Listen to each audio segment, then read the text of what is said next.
এবং প্রথম প্রান্তে কতটুকু আগের থেকে স্লো হবে সেই স্লো সিস্টেম কীভাবে কাজ করব। ফার্স্টে ডিপ সুইচ নাম্বার 1 অন করব। ডিপ সুইচ নাম্বার 1 অন করব, নিচে লিখে অন।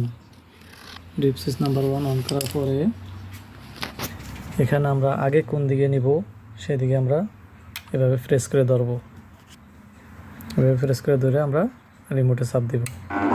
রিমোটে চাপ দিলে এভাবে ছেড়ে দেব। তারপরে দরজাটা যাইতে থাকবে, ঘুরতে থাকবে। তারপরে আমরা কতটুকু আগের থেকে দরকার ততটুকু আগে আমরা রিমোট প্রেস করবো, তারপর স্লো হবে। তারপরে আমরা এটাকে পুশ করব।